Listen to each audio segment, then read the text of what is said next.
बिस्मिल्लाहिर्रहमानिर्रहीम वअलमू अन्नकुम गैर मौजिज़िल्लाह। सामीन मोहतरम, आज की हमारे नशिस्त हज़रत इमाम मूसा काज़िम अलैहिस्सलाम के हवाले से है। ये वो हस्ती हैं कि जिन्होंने फ़यूज़ व बरक़ात अवाम में बतौर इमाम इस तरह से तकसीम की कि ज़िंदान में रहने के बावजूद भी अवाम इनके फ़यूज़ व बरक़ात से फैज़याब होती रही। कई मौजिज़े इस पाक इमाम की ज़ात से वाबस्ता है। इसीलिए सदनामा कलाम में आयत जो पढ़ी है वो सूरह तौबा की इब्तदाई आयतों में से है, जिसमें कहा जाता है कि वअलमू अन्नकुम गैर मौजिज़िल्लाह, याद रखो, जान रखो कि तुम अल्लाह को कोई मौजज़ा नहीं दिखा सकते। यहाँ पर इस आयत ने ये तय किया है कि मौजज़ा जब भी होगा अल्लाह की जानिब से होगा और अल्लाह वाले ये मौजज़ा करेंगे।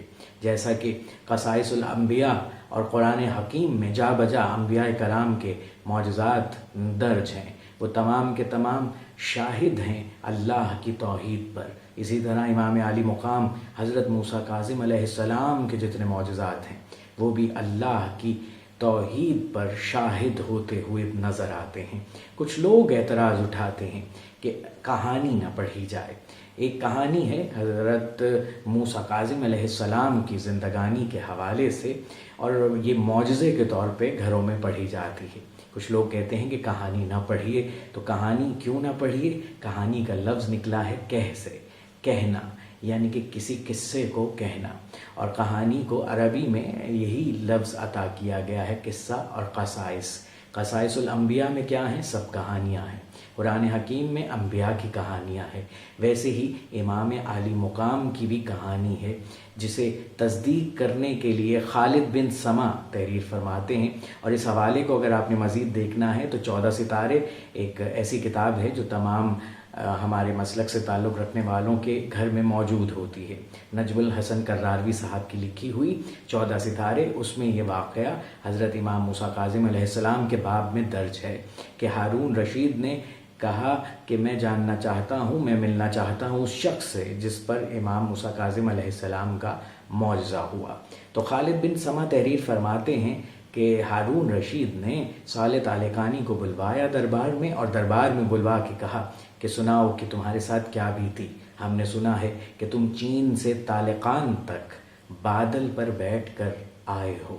ये किसका मौजज़ा है? इस पर साले तालिकानी ने कहा, कहने लगे कि वाकई हज़रत इमाम मूसा काज़िम अलैहिस्सलाम को जब मैंने डूबते हुए पुकारा तो उन्होंने मेरा बेड़ा पार लगा दिया।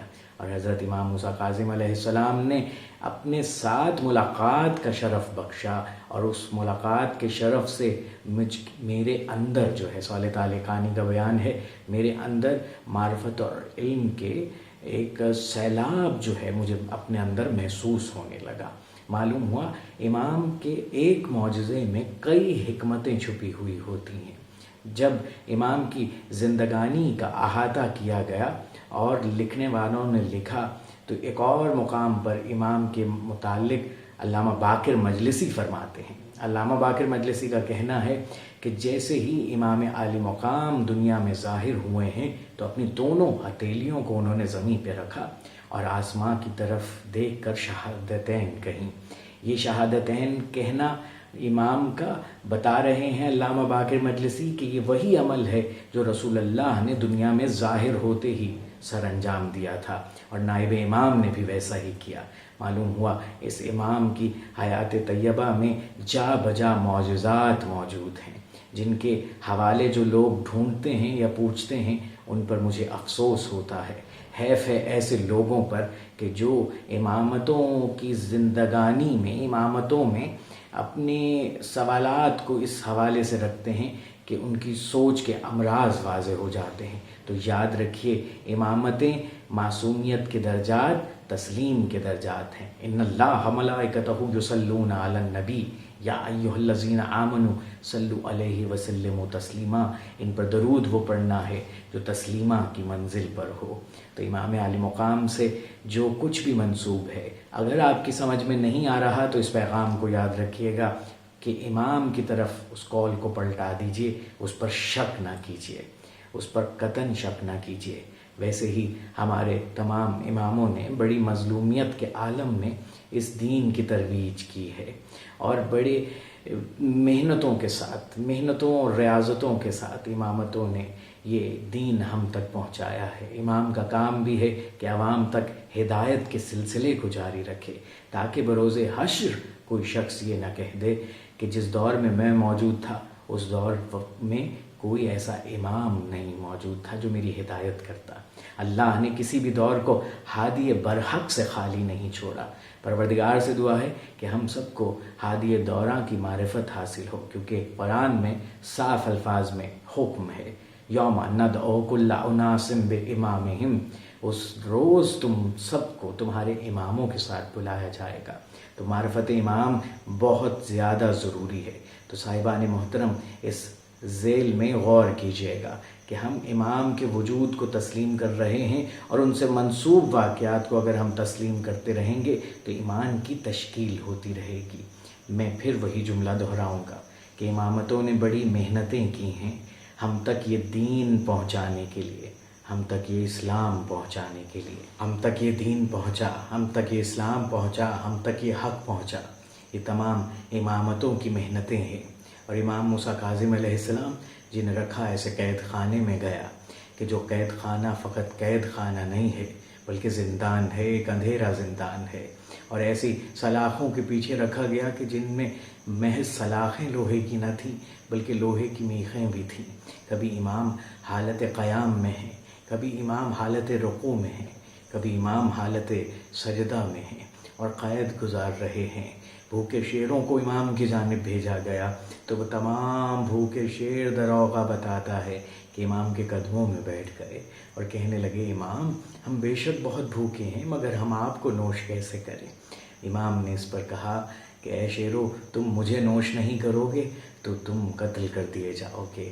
ہاں، تم میں سے ایک چھوٹا شیر بچے گا، اس کو میری وصیت کر دینا کہ کچھ عرصے بعد وہ قم کے جنگلوں میں پہنچ جائے گا، بس وہ قم کے جنگلوں میں انتظار کرے۔ ایک روز میری بیٹی معصومہ قم انہی جنگلات میں اپنے بھائی کو ڈھونڈتی ہوئی آئے گی، بس اس شیر سے کہنا میری بیٹی کی معاونت کرے۔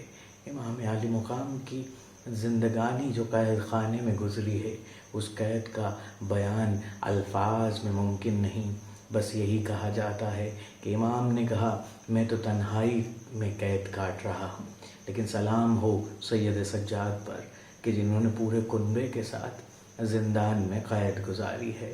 بازار دیکھے ہیں، دربار دیکھے ہیں۔ بس ایک جملہ کہنا چاہوں گا اس امام کی شہادت کے حوالے سے، اور وہ جملہ یہ ہے کہ امام عالی مقام ابھی وجود میں کچھ طاقت باقی ہے کہ ظالموں نے انہیں قالین میں لپیٹ دیا۔ قالین میں لپیٹ کر کے جب انہیں امکان لگا کہ ابھی بھی حیات موجود ہے تو انہوں نے اس قالین پر بھی ظلم کیے اور امام کی لاشی کو قبول بغداد پہ رکھ دیا، اور وہاں ایک بین کرنے والی بیوی موجود ہے جو پہلو پہ ہاتھ رکھے بین کر رہی تھی کہ کوئی میرے منہ سے کاظم کو دفنا دے۔ یہ اسی طرح بے گور و کفن ہے جیسے کربلا میں میرا حسین بے گور و کفن تھا۔ الا لعنت اللہ علی القوم الظالمین۔